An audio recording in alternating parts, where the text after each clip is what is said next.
The camp didn't look like a place where anyone was meant to live. It was a patch of land hidden behind trees, the kind of place people passed without noticing.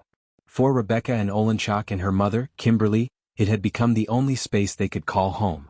Their shelter was a makeshift shack built from scrap wood, black tar paper, and whatever materials they could pull from abandoned lots. There was no electricity, no running water, no insulation from the cold. Just a dark box standing on soft ground, barely holding together against the weather. Inside, the air was heavy. Every corner felt cramped. The small space forced them close physically but did nothing to bridge the emotional distance that had grown between them.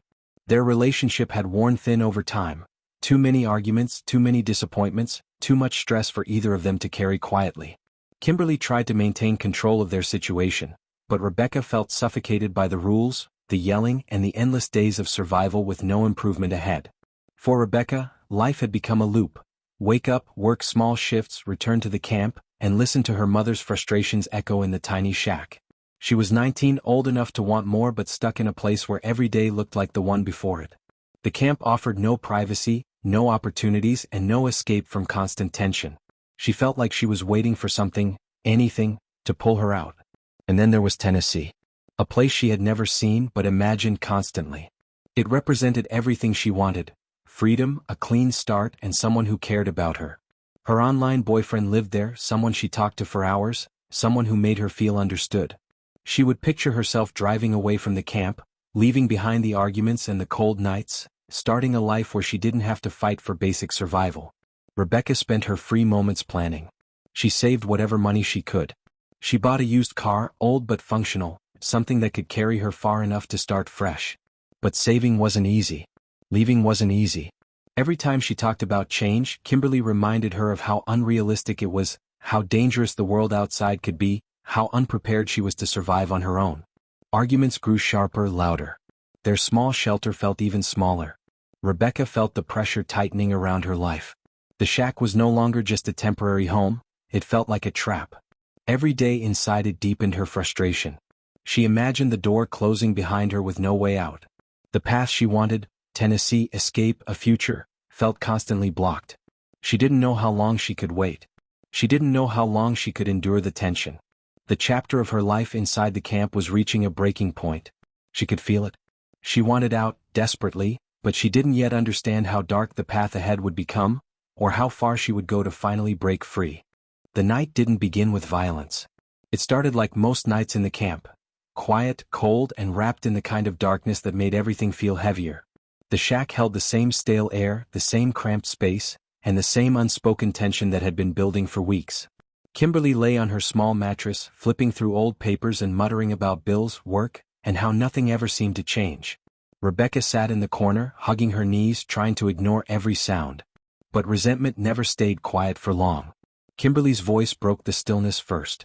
She questioned the money Rebecca had saved, accused her of wasting time, demanded to know where she had been earlier that day.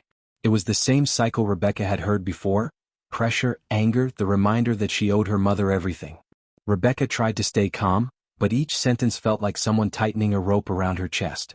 She tried to explain her plan for Tennessee again, how she had a chance at a new life, how she could make it work, how she needed to get away.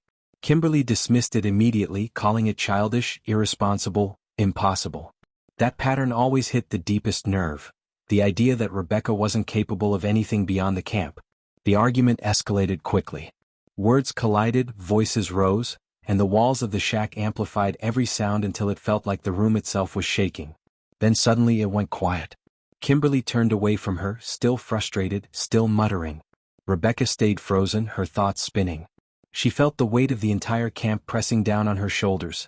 Every insult, every struggle, every cold night, every reminder that she had no real future unless she carved one out by force. Her mind kept circling the same idea: if I don't leave now, I'll never leave. The pressure inside her chest didn't ease. It grew sharper. Her breathing changed. Something in her reasoning twisted. She wasn't thinking clearly anymore, only emotionally, only reactively. The idea of escape, of finally breaking free, shifted from a distant plan into something urgent and immediate. Her eyes landed on the baseball bat lying near the door. It wasn't unusual for it to be there. The camp wasn't safe at night. But tonight it meant something different. At first she only stared at it. Then she stood. Her heartbeat grew loud, steady, almost mechanical. She reached down and picked it up. The weight surprised her. It felt heavier than it had any right to be. Rebecca didn't rush. She just held the bat, thinking, breathing, sinking deeper into a state she couldn't pull herself out of. The silence of the night pressed in from all sides. Even the insects outside seemed to stop. In that suffocating stillness she made a choice. A choice that wasn't logical. A choice born from fear, anger, and desperation. A choice she would never be able to reverse. By the time the bat was in her hands and the room had gone completely silent, the decision was made. There was no turning back. The shack was dark and quiet, except for the low creak of the wooden floor and the faint hum of the wind outside. Kimberly slept on her small mattress, unaware of the storm building only a few feet away. Rebecca stood over her, baseball bat in hand, her mind numb and racing at the same time. The world outside felt distant, irrelevant. All that mattered was the choice she had made, the path she had committed to. The moment stretched, every second magnified. Rebecca's breathing was loud in her own ears.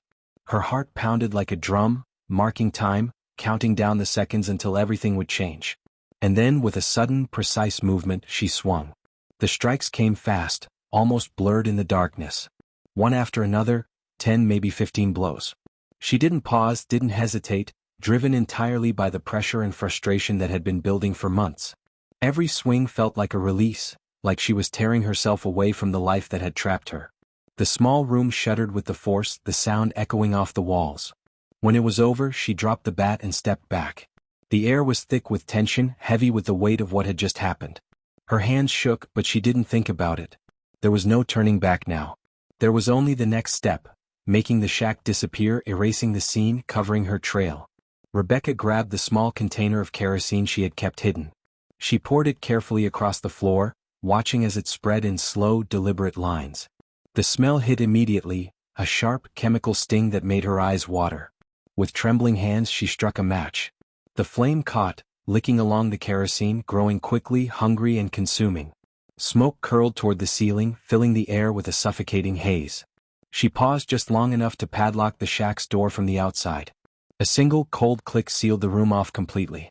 Then she stepped back, looking at the flames climbing higher, swallowing the structure she had called home in anger, fear, and desperation.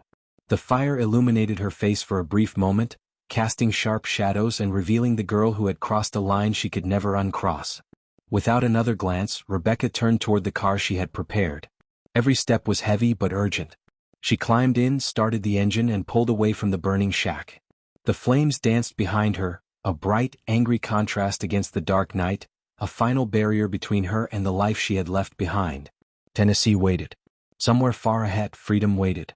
But with every mile she drove, the weight of what she had done pressed down harder. Escape was the goal, but the consequences were already in motion. The path forward was uncertain, dangerous, and irreversible. And yet, she drove on, leaving the fire, and everything that had trapped her, behind. The fire roared inside the shack, consuming every wall, every scrap of wood, every memory of a life built on struggle. Kimberly woke to the heat and the suffocating smoke, coughing violently, her lungs burning. She staggered to her feet, her body weak from the blows she had received, each step a fight. She tried to push open the padlocked door, banging against it desperately, but it refused to yield. Flames crept closer, licking the edges of the small room, smoke filling her vision. With a final effort, she forced herself through a side opening, a narrow gap that had once seemed trivial, and fell onto the ground outside. She was alive, barely, but her strength failed her. By the time help arrived, her body gave in. Kimberly Venose's heart could not recover from the trauma, and she collapsed, unconscious and gravely injured. Emergency responders rushed to the scene, but the damage was clear. The shack had been intentionally set ablaze. Investigators noted the kerosene, the locked door, and the signs of a struggle. It didn't fit a simple accident. Questions began to form. Who would want to destroy this home and why? Meanwhile, Rebecca was already miles away, driving toward Tennessee. She arrived at her boyfriend's place, nervous, trying to act casual. He noticed something was off immediately, the tension, the way she avoided answering questions, the distant look in her eyes. Before long, law enforcement began tracking her movements. The trail was simple to follow. Her phone had been used after the incident, providing authorities with real-time location updates. Within hours, she was under scrutiny. Police brought her in for questioning. At first, Rebecca told a story that was carefully crafted to deflect responsibility. She claimed someone had forced her, a large stranger, who had coerced her into the violence. Her voice trembled, her eyes wide, but the inconsistencies in her story were immediate. Details didn't match the timeline, her whereabouts conflicted with witness accounts, and forensic evidence from the shack told a different story. Investigators meticulously pieced the case together. They examined the kerosene patterns, the scorch marks, and the broken locks. They reconstructed the timeline of the fire and cross-checked it with phone records, text messages, and security camera footage from nearby areas. Each new piece of evidence chipped away at Rebecca's story. Witnesses confirmed her absence at the time, her preparation to leave, and her unusual behavior in the hours leading up to the incident. The contradictions mounted. Police presented her with undeniable facts: the kerosene container found in her car, her prior conversations about leaving the camp, and her unusual purchase of a used vehicle. The walls of deception were closing in. Under the weight of forensic proof, witness accounts, and overwhelming evidence, Rebecca finally admitted the truth. She confessed to the attack, to setting the shack on fire, and to trying to escape the consequences. The confession shocked those who had hoped for a simpler explanation. What began as frustration, isolation, and desperation had escalated into a violent act, then a calculated attempt to cover it up. The investigation revealed not just a crime of the moment, but the accumulation of months of tension, anger, and hopelessness. By the end of the day, the truth was out. The fire had destroyed more than just the shack. It had exposed the dark path Rebecca had chosen, and the consequences she could no longer avoid. The courtroom was tense, silent except for the shuffle of papers and the occasional cough. Reporters crowded the back, cameras trained on Rebecca Anne Olenchock, now sitting quietly at the defendant's table. She appeared smaller than her 19 years, her hands folded in her lap, eyes flicking occasionally to her attorney. The room was thick with anticipation. Family members, law enforcement, and a handful of locals had all gathered to witness the outcome of a case that had shocked the community. The prosecution began with a measured presentation, laying out every detail meticulously. They spoke of the decades-long pattern of struggle and isolation in the camp, the argument that escalated to violence, and the deliberate actions Rebecca had taken afterward: the baseball bat, the kerosene, the padlocked shack. They painted a picture of intent, showing that this was not a spontaneous act, but one carefully executed. Each piece of evidence, witness statements, forensic analysis, phone records, was presented to illustrate a sequence of events that led to a tragic and preventable death. The defense spoke next, emphasizing Rebecca's youth, her difficult upbringing, and the intense emotional pressure she had been under. They tried to frame the events as a moment of desperation, an impulsive act stemming from fear and frustration rather than malice. Her demeanor in the courtroom, a combination of nervousness and subdued defiance, was highlighted, attempting to humanize her for the jury.